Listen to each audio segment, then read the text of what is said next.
언제부터인가 우리 동네 편의점 그 출입문에 이런 종이가 붙어 있는 게 눈에 띕니다.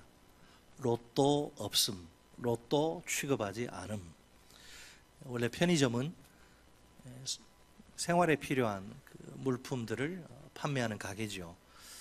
그런데 사람들이 자꾸 편의점에 들어와 로또 복권을 찾는 모양입니다. 그러다 보니 영업에 지장이 있을 수밖에 없습니다. 그래서 아예 처음부터 로또 복권 팔지 않는다고 알리는 것입니다. 우리 주변에 로또 복권을 구입하는 사람들이 참 많긴 많나 봅니다. 그들의 로또 복권 구입하는 그분들의 그 간절한 소원을 네 글자로 표현하면 인생 역전, 이 정도가 되겠죠? 그렇죠? 로또 복권 당첨으로 꿈꾸는 인생 역전이라. 어떻게 생각하십니까? 적어도 예수 믿는 우리에겐 실현성이 전혀 없는 개꿈에 불과하겠지요? 그러지 않을까요? 복권 구입하셨다고요? 오늘 성경은 우리를 차원이 다른 인생 역전의 그 현장 속으로 안내합니다. 우리 눈앞에 통쾌한 인생 역전의 스토리가 펼쳐집니다. 누구나 인생 역전의 주인공이 될 수 있다고 외치는 그 확신에 차서 외치는 소리를 들어보세요. 우리 모두에게 꿈과 희망의 문이 활짝 열리는 셈입니다. 오늘 우리가 읽은 이 본문은 유명한 한나의 기도 혹은 한나의 노래입니다. 불임으로부터 구원받은 한 여인이 부른 그 기쁨의 노래입니다. 다른 한편으론 한 개인의 삶을 넘어서서 광범위한 그 미래로 향하는 노래입니다. 무엇보다 한나의 노래는 한나의 높아진 뿔을 기뻐하면서 시작합니다. 그리고 메시아의 높아진 뿔을 언급하면서 끝납니다. 그렇다면 한나의 노래는 전체가 뿔에 대한 것이라 볼 수 있습니다. 여러분, 이 뿔은 가치, 위엄, 능력, 권세, 복을 받게 됨, 이런 것들을 가리킵니다. 따라서 뿔이 높아졌다는 것은 그 상태와 지위의 그 변화를 뜻하지요. 과거에 불임이던 여인이 이제 아이를 낳고 부르는 승리의 노래입니다. 얼마 전까지 박해받던 백성이 억압을 벗어버리고 부르는 노래입니다. 사실 한나의 노래는 한나의 뿔을 넘어 다윗의 뿔을 기대합니다. 다윗의 뿔이야말로 이스라엘의 진정한 뿔입니다. 여호와는 지상의 대리인인 왕을 통해 자신의 사역을 대신하게 하실 것입니다. 그러기에 한나의 노래는 미래에 올 참된 왕권의 희망이 무엇인지를 보여줍니다.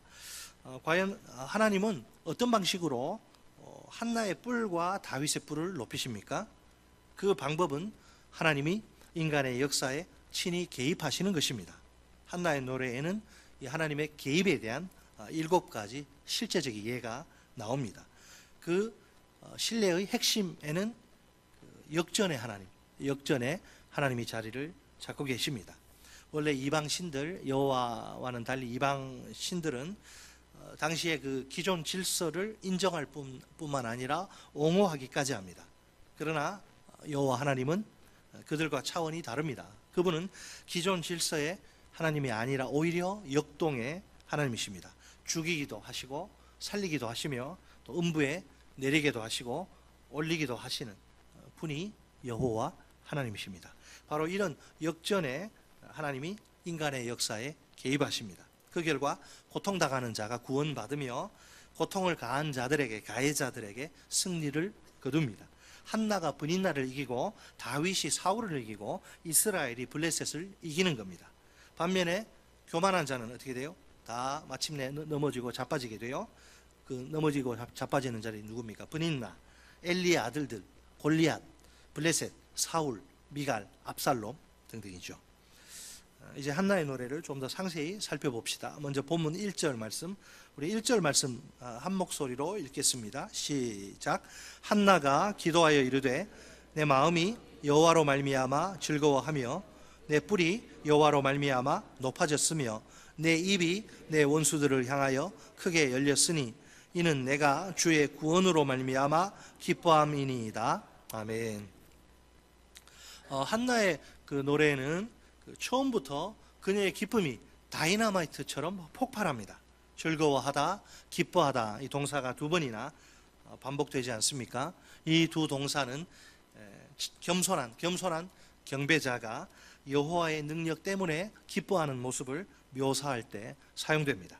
한나도 교만한 인간을 무너뜨리시고 겸손한 자를 일으키시는 여호와의 능력을 경험하고서 기뻐하며 노래합니다. 한편 한나의 그 기쁨은 그저 내면의 기쁨으로 그치는 것이 아니죠. 외부적으로 표현되지 않을 수가 없습니다. 한나는 자신의 즐거움이 어떻게 외부적으로 분출되는지를 묘사합니다. 한나의 뿔이 높아지고 한나의 입이 원수들을 향해 크게 열리게 됩니다. 한나는 단지 마음이 즐거운 정도가 아닙니다. 내 뿔이 여호와로 말미암아 높아졌으며 라고 노래할 정도입니다. 지금 한나는 동물의 모습에다 자신을 비유하는데 어떤 동물요? 고개를 번쩍 쳐들고 그 힘을 마구 뽐내고 자랑하는 그 동물의 자신을 비유합니다. 시편에선 하나님이 그 시인의 뿔을 높이시는 게 승리를 가리키는 은유로 자주 사용됩니다. 예를 들면 시편 92편 10절 말씀입니다. 그러나 주께서 내 뿔을 들소의 뿔같이 높이셨으며 내게 신선한 기름을 부으셨나이다. 아멘. 안타깝게도 애기 못 낳는다는 그 한 가지 이유 때문에 한나가 그동안 그냥 풀이 죽어서 고개를 제대로 들지 못하잖아요. 그러다가 이제는 당당히 고개를 들고 다닐 수 있게 됩니다. 그 이유는 오랜 불임의 기간 후에 아들을 얻게 되었기 때문이지요. 따라서 한나는 지금까지 자기를 괴롭히던 원수에 대해 할 말이 있게 됩니다. 그래서 내 입이 원수들을 향하여 크게 열렸으니라고 노래합니다. 이 모습 어떤 모습이냐면 입을 크게 벌린 채로 혀를 앞으로 쭉 빼내고 비웃거나 혹은 하하하하 이렇게 소리내는 모습입니다. 여태껏 아주 그냥 조롱당하던 위치에 있던 한나가 이제 거꾸로 막 조롱을 퍼붓는 위치에 서게 된 거예요. 한나가 이토록 기뻐한 이유는 단 하나, 여호와 하나님 때문입니다. 본문 1절에서 한나는 두 번씩이나 이 사실을 강조합니다. 어떻게 해요? 내 마음이 여호와로 말미암아 즐거워하며, 그리고 내 뿔이 여호와로 말미암아 높아졌으며입니다. 한나의 마음이 이렇게 즐거워하는 이유가 무엇입니까? 그 이유는 여호와로 말미암아, 즉 여호와 때문에입니다. 한나가 뿔을 높이 들고 당당하게 걸을 수 있게 된 까닭은 또 무엇입니까? 그 이유 역시 여호와로 말미암아, 즉 곧 여호와 때문에입니다. 이렇게 한나는 자신의 즐거움의 원인을 여호와 때문이라고 두 번이나 밝힙니다. 도대체 여호와가 어떻게 하셔서 뭘 어떻게 하셨길래 한나가 입을 크게 쫙 벌리고 이렇게 반격을 가할 수 있게 된 것입니까? 그 이유는 주께서 구원하셨기 때문입니다. 한나가 뭐라 그래요? 이는 내가 주의 구원으로 말미암아 기뻐함이니이다. 아멘. 결국 한나는 첫째도 여호와 때문에, 둘째도 여호와의 구원 때문에 기쁨이 넘치게 됩니다. 아니, 여호와가 누구시고 그분의 구원이 어떤 것이기에 한나가 이처럼 기뻐할까요? 한나는 그녀의 노래에서 차례대로 이 두 가지 질문에 대해서 언급합니다. 여호와는 누구신가? 이 질문은 본문 2절로 3절에서 대답을 하고요. 여호와의 구원이 어떤 것인가에 대해서는 본문 4절로 8절 상반절에서 다룹니다. 우선 본문 2절에서 한나는 여호와가 누구신지를 묘사합니다. 단순히 이게 무슨 교과서적인 대답, 책을 통해서 습득한, 지식적으로 습득한 그게 아닌 자기가 경험한, 자기가 인격적으로 체험한 하나님을 이야기하는 거죠. 본문 2절에서 여호와가 누구시냐? 없으시다, 없다란 이 표현, 그 삼중 반복으로 여호와의 유일성을, 여호와밖에 없다, 여호와의 유일성을 강조하는 게 눈에 확 들어오죠. 2절 우리 같이 읽겠습니다. 시작. 여호와와 같이 거룩하신 이가 없으시니 주는 주밖에, 이는 주밖에 다른 이가 없고 우리 하나님 같은 반석도 없으심이니이다. 아멘. 한나가 뭐라 그래요? 여호와와 같이 거룩하신 이가 없다고 선언합니다. 거룩의 영역에서 여호와와 같은 분은 찾을 수 없다는 것이죠. 또한 하나님 같은 반석도 없다고 고백합니다. 종합하면 하나님 한 분 외에 다른 이가 없다고 한나는 노래합니다. 삼중으로 하나님 같은 분이 없다고 외치는 한나입니다. 이와 같이 이 노래의 강조점은 여호와의 유일성, 여호와의 독특성에 있습니다. 여호와는 그 어느 누구와도 비교할 수 없는 최고의 존재라는 겁니다. 이처럼 2절은 없으시니 없고 없으시니이다가 3번 반복되면서 1절을 강화합니다. 여호와는 거룩하시고 유일무이하시며 반석이시기에 한나가 기뻐하며 즐거워합니다. 2절의 핵심은 한나가 기뻐하는 대상인 여호와가 독특하시며 비교할 자 없으신 유일한 분이시라는 겁니다. 오늘 우리가 하나님 앞에 예배하러 나온 게 맞지요? 네, 제 얼굴 보러 나오신 거 아니잖아요. 하나님을 예배하러 지금 나오셨는데, 그렇다면 내가 이 시간 예배의 자리에서 고백하는 하나님은 어떤 분이십니까? 뭐 여러 가지 고백이 가능하겠지요. 내게 하나님은 사랑과 은혜가 충만한 분이십니다. 뭐 또 어떤 분은 내게 하나님은 자비와 긍휼이 풍성한 분이십니다. 또 다른 분은 내게 하나님은 선하고 의로운 분이십니다. 뭐 다 좋습니다. 얼마나 좋은 고백입니까? 하지만 이런 고백으로는 부족해요. 2% 부족합니다. 불충분합니다. 내게 하나님은 이 세상에 비교할 대상이 아예 없는 최고의 존재이셔야 합니다. 그러므로 하나님이 내 인생에서 최고라고 고백할 수 있어야 합니다. 주 예수보다 더 귀한 것은 없네. 이 세상 부귀와 바꿀 수 없네. 영죽을 내 대신 돌아가신 그 놀라운 사랑 잊지 못해. 내가 이렇게 고백할 때 예수가 최고입니다. 내 아들보다, 내 남편보다, 내 부모보다 아니고 비교할 대상이 없고 예수가 하나님이 최고다. 내가 이렇게 고백할 때 비로소 예배다운 예배 문이 활짝 열릴 수 있습니다. 살아계신 하나님과의 황홀한 인격적 만남을 맛볼 수 있습니다. 예배 가운데 쏟아지는 영적인 유익과 축복을 마음껏 누릴 수 있습니다. 예배당 들어오기 전까지는 막 근심 걱정에 눌려서 얼굴이 시커멓고 그냥 막 답답하고 걸쩍지근하고 했는데 하나님 앞에 하나님이 최고입니다 고백하고 예배 가운데 임재하신 주님을 깊이 만나서 내 영혼이 치유되고 회복되고 내 영혼이 세상을 향하여 힘있게 나아갈 그런 존재로 변화되어서 이 예배당 문을 나갈 수 있는 거죠. 우리가 예배 가운데 바라는 게 이거 아닙니까? 네? 그렇죠?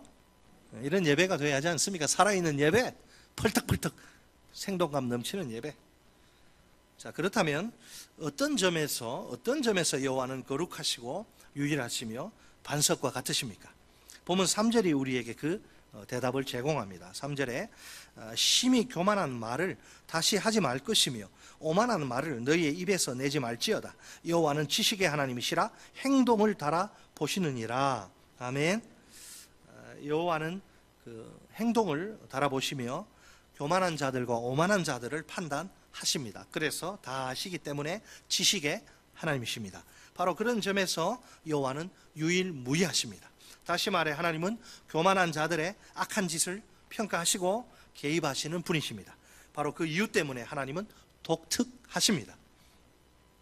먼저 심히 교만한 말을 다시 하지 말라, 이 표현을 직역하면 이렇습니다. 크다 말하지 말라. 크다 말하지 말라. 자, 창세기 3장 5절에 나오는 사탄의 유혹의 내용이 무엇입니까?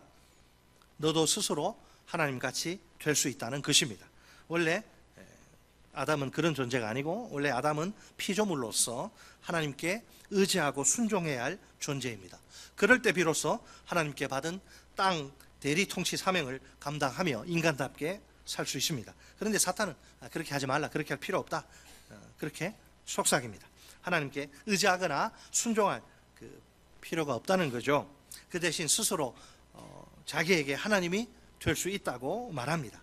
자신의 속에 있는 내재된 그 자원으로 자신의 존재 의미와 안녕과 행복을 확보할 수 있다는 것이죠. 스스로 잘 먹고 잘 살 수 있다는 거예요. 이것은 자기를 주장하려는 의지인데 피조물에게는 합당치 않죠. 정체가 이게 교만입니다. 자기를 주장하려는 의지가 교만.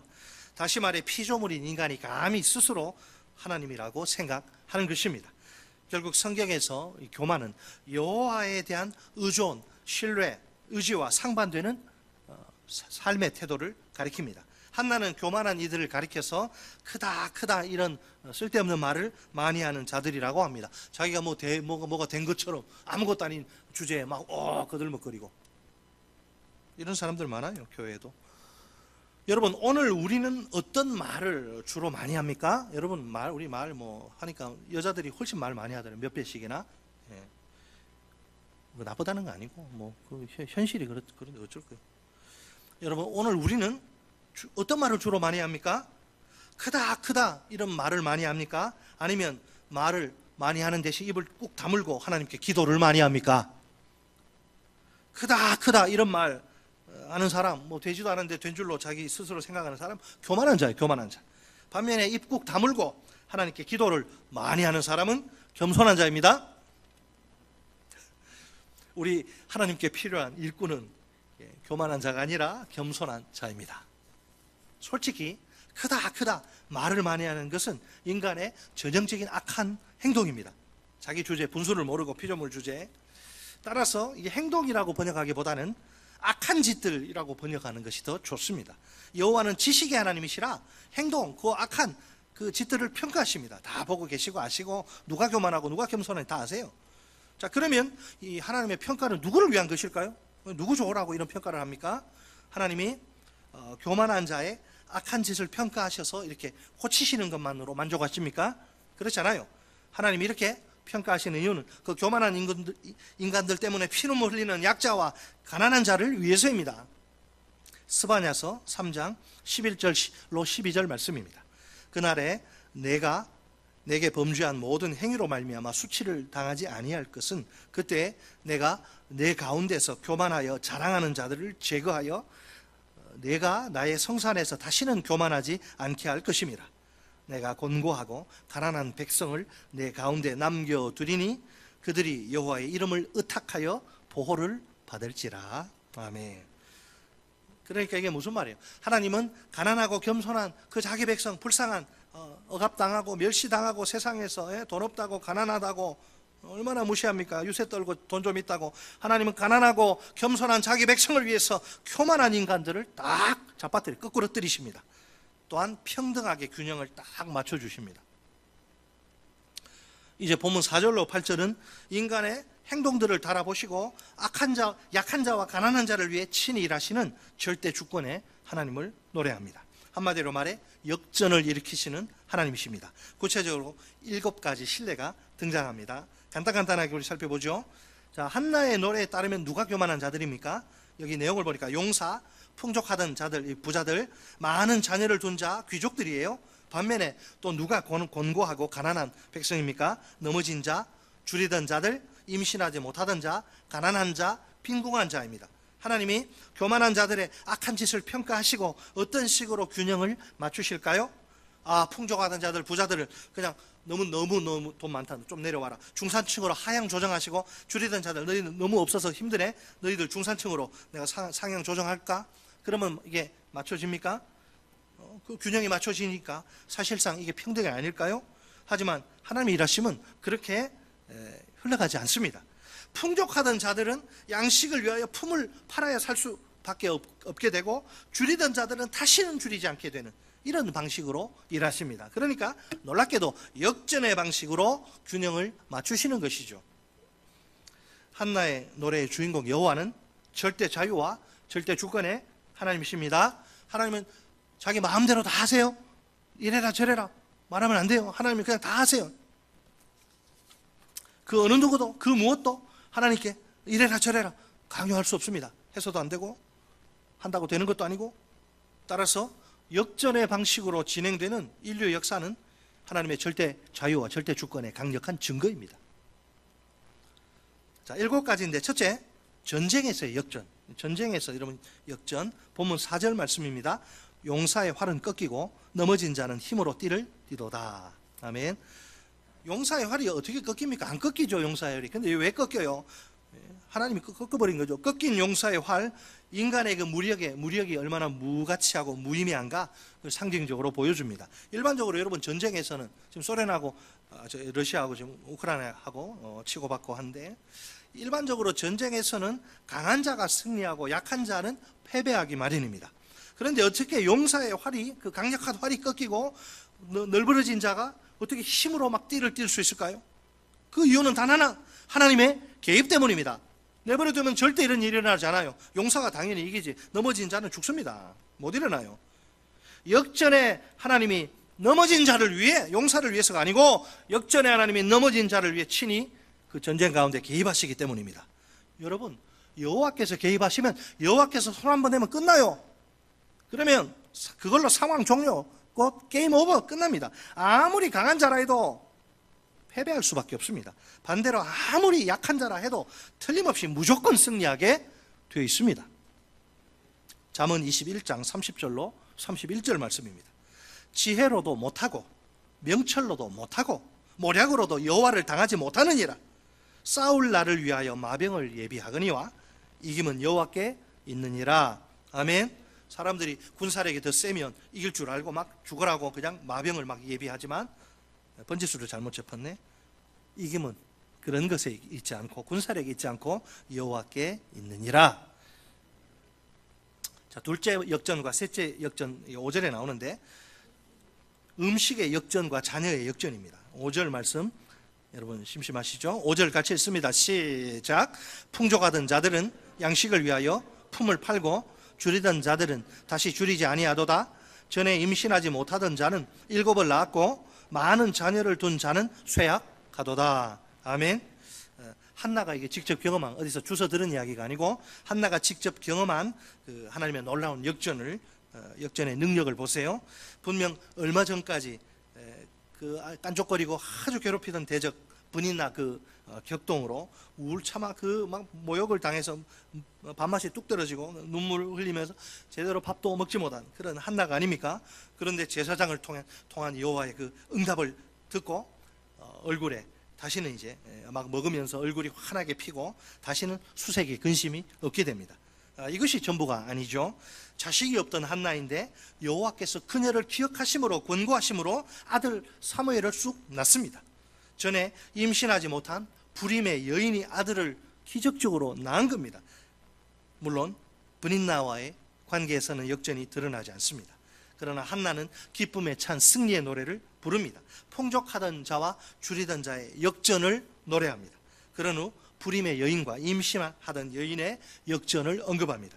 솔직히 인간에게나 역전이 불가능하지 전능하신 하나님께는 역전 아무것도 아니에요. 우리 하나님의 별명이 뭐라? 역전의 명수십니다.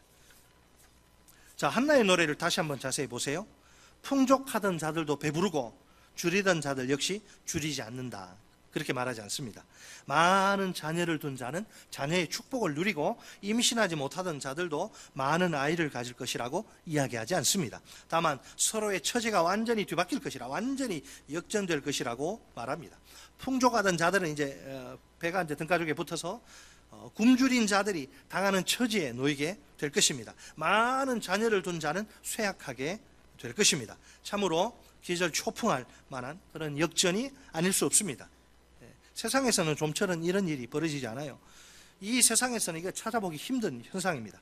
그렇다면 이런 한나의 주장이 기존 질서를 옹호하는 기득권층에게는 어떻게 들릴까요?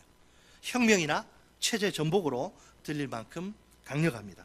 그렇지만 현재 굶주린 자들, 불임인 자들에게, 고통당하는 자들에게 역전의 하나님이 살아계시다, 이 사실은 불꽃 같은 강렬한 희망을 불러일으키게 충분합니다. 우리 형편, 우리 처지 보니 우리는 다 끝났다, 이 생에서는 소망이 없다, 그게 아니고 역전의 하나님이 살아계신다. 그러면 그 하나님이 우리에게 소망이 되겠죠. 넷째는 무엇의 역전? 삶과 죽음의 역전. 자, 우리 6절 읽습니다. 시작. 여호와는 살리기도 하시며 서울에 내리게도 하시고 거기에서 올리기도 하시는도다. 아멘. 가장 극단적인 삶과 죽음이 우리 인간의 생의 핵심이지 않습니까? 이것은 가장 극단적인 역전입니다. 하나님의 역전의 능력이 얼마나 강력한지 그 막 삶과 죽음의 영역까지 미칠 정도입니다. 하나님의 통치가 음부에까지 도달하는 겁니다. 여호와는 삶과 죽음을 홀로 관장하는 분이십니다. 자, 한나의 눈으로 볼 때 삶과 죽음의 영역에는 2차 원인이 없습니다. 오직 여호와 하나님 한 분만이 유일한 원인으로 있을 따름입니다. 하나님 때문에 살고 하나님 때문에 죽고, 때문에는 표현이 그렇지만 하나님으로 말미암아 살고 하나님으로 말미암아 죽고, 똑같은 말이네. 오직 여호와만이 모든 인생의 생사화복을 주장하십니다. 여호와는 우리의 마음을 평가하십니다. 교만한 이들의 악한 짓을 저울에 달아 보십니다. 그런 후에 죽이기도 하시고 살리기도 하시는 것이죠. 다섯째, 여섯째, 일곱째, 이거는 묶어서 해야 되는데, 다섯째는 가난과 부의 역전, 그리고 여섯째와 일곱째는 사회적 역전입니다. 사회적 역전은 두 가지 내용인데, 지위의 역전과 영광의 역전. 우리 본문 7절로 8절 같이 한번 읽어보겠습니다. 시작. 여호와는 가난하게도 하시고 부하게도 하시며 낮추기도 하시고 높이기도 하시는도다. 가난한 자를 진토에서 일으키시며 빈궁한 자를 거름더미에서 올리사 귀족들과 함께 앉게 하시며 영광의 자리를 차지하게 하시는도다. 땅의 기둥들은 여호와의 것이라 여호와께서 세계를 그것들 위에 세우셨도다. 아멘. 가난과 부, 낮춤과 높임의 원인도 여호와 한 분이세요. 여호와께서 이 세상의 무대 속으로 친히 들어오십니다. 그래서 부자를 가난하게도 하시고 가난한 자를 부하게도 하십니다. 높은 자를 낮추기도 하시고 낮은 자를 높이기도 하십니다. 한나는 이 역전을 좀 사람들이 생생하게 느끼도록 시각적 이미지로 분명히 표현합니다. 여호와는 가난한 자를, 여러분 진토 아시죠? 이게 시각적 이미지죠. 여호와는 가난한 자를 진토에서 일으키시고 빈궁한 자를 거름더미에서 올리십니다. 그리고 귀족들과 함께 앉게 하시고 영광의 자리를 차지하게 하십니다. 거름더미, 온갖 쓰레기들을 쌓아두거나 똥을 저장하는 곳이에요. 이곳에 이제 최하층민들, 거지들이 이제 갈 데가 없으니까 거지들이 거기 거하면서 지나가는 사람들에게 한 푼 주십시오 구걸을 하고, 그렇게 적선을 이렇게 하고. 그렇다면 진토와 거름더미에 있던 가난한 자와 빈궁한 자는 얼마나 비참합니까? 사람 대우를 못 받는 거죠. 인도에도 가면 카스트 제도가 아직 있어가지고 불가촉 천민, 절대 상종해서는 안 되는 그 사람들 얼마나 비참하게 사는지 몰라요. 하지만 이처럼 아무리 보잘것없는 비참한 자라도 소망은 얼마든지 있습니다. 왜? 하나님이 그 비참한 자리에서 이렇게 세우시면 언제라도 놀라운 역전이 가능하기 때문입니다. 그가 이 세상에서 가장 존귀한 자가 될 수도 있습니다. 이렇게 한나의 노래에서 귀족들 이야기잖아요. 귀족들의 무슨 사회적 특권, 그는 무효화시켜버려요. 마치 기존 사회의 모든 차별과 계층의 해체와 역전을 주장하는 것 같습니다. 가히 혁명적인 주장이라고 하지 않을 수 없습니다. 가진 자들의 기득권층의 입장에서는 너무나 위험천만한 주장처럼 들립니다. 아무튼 그래요. 계속해서 한나의 노래는 한 가지 중요한 해석적인 연결을 시도합니다. 약자를 위한 여호와의 간섭의 의지와 여호와의 능력 사이에 연결을 시도하는 거죠. 여러분, 아무리 가난한 자를 도와주고 싶어도 의지가 있어도 능력이 없으면 그 아무 소용이 없어요. 그 의지가 소용이 없습니다. 하나님은 그런 분이 아니란 거죠. 본문 5절과 또 7절, 8절에서 초점이 무엇입니까? 배고픈 자, 불임의 여인, 가난한 자와 궁핍한 자를 위해 간섭하시는 여호와의 의지 뜻이에요. 그러나 아무리 약자를 위한 개입의 의지가 강해도 그 실행 능력이 없다면 어떨까요? 그 의지가 아무짝에 소용이 없는 거죠. 그러기에 한나는 8절 하반절에서 약자를 위해 개입하기 원하시는 여호와를 이렇게 노래합니다. 땅의 기둥들은 여호와의 것이라 여호와께서 세계를 그것들 위해 세우셨도다. 아멘.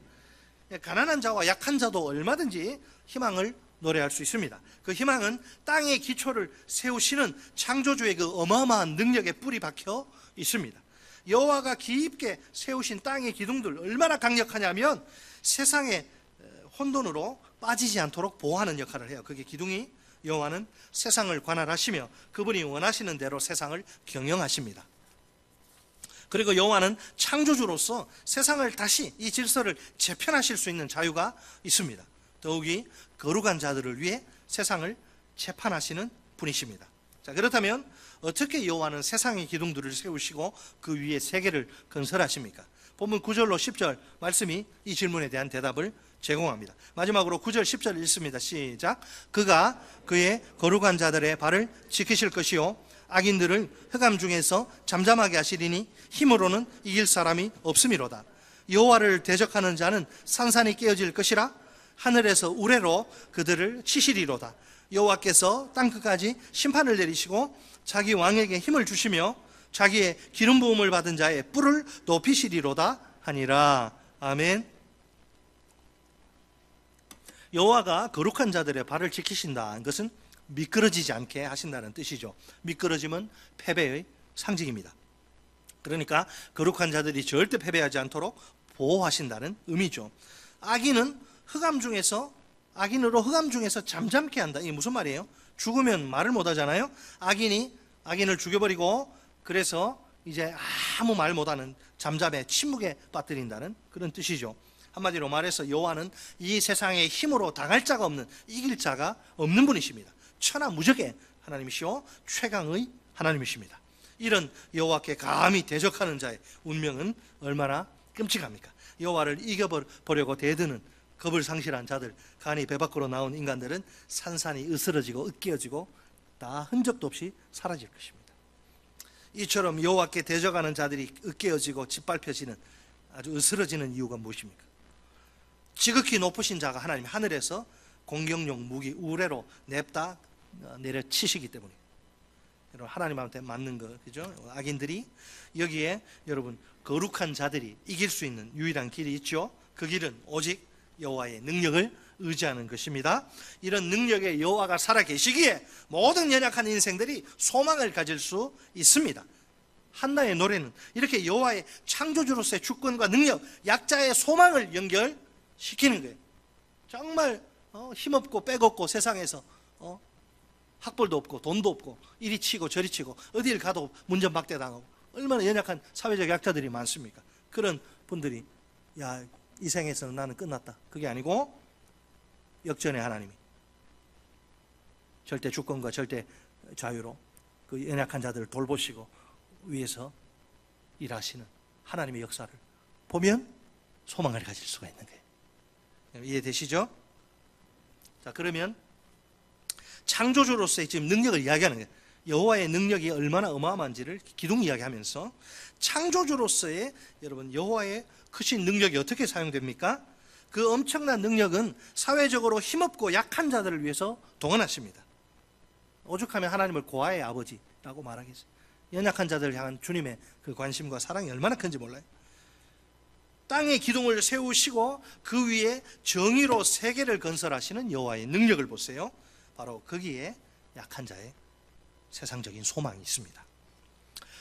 사랑하는 성도 여러분, 우리 하나님 어떤 분이에요? 한나가 노래하고 고백하는 하나님 어떤 분이에요? 절대 자유와 절대 주권의 소유자이십니다. 그분은 역전의 명수이십니다. 하나님이 우리 삶 속에 개입하시면 놀라운 역전이 일어납니다. 지금 눈에 보이는 이 상황이 전부가 아닙니다. 이 세상이 전부라고 착각하면 안 돼요. 항상 우리에게 역전의 가능성이 열려 있습니다. 우리 삶에 아직 다 채워지지 않은 스페이스, 여백이 있다는 사실을 꼭 기억합시다. 그 여백은 하나님만이 채우시는 거예요. 역전에 하나님이 역사하실 스페이스가, 공간이 있다, 이 말입니다. 그러니 언제나 실망이나 낙심이나 좌절이나 절망은 그물입니다. 우리가 모든 상황 속에서 늘 역전에 하나님을 믿음의 눈으로 바라봅시다. 그 하나님을 온전히 의지하고 철저히 신뢰합시다. 기도를 포기하면 안 돼요. 기도 끝까지 기도 자리 지켜야 돼요. 우리가 잠잠히 인내하며 끝까지 믿음으로 나아가면 됩니다. 그럴 때 역전의 하나님이 우리 인생 가운데 멋지게 역사하실 것입니다. 마침내 내 인생에도 쨍하고 해뜰 날이 오고야 말 것입니다. 그날이 오면 우리도 한나처럼 기쁨과 감격의 노래를 부르게 될 줄 믿습니다. 우리 한번 같이 따라서 할까요? 주여 내게 인생 역전의 은혜를 주옵소서. 주여 내 인생에도 쨍하고 해뜰 날을 주옵소서. 아멘. 그렇게 되시기를 주의 이름으로 축원합니다.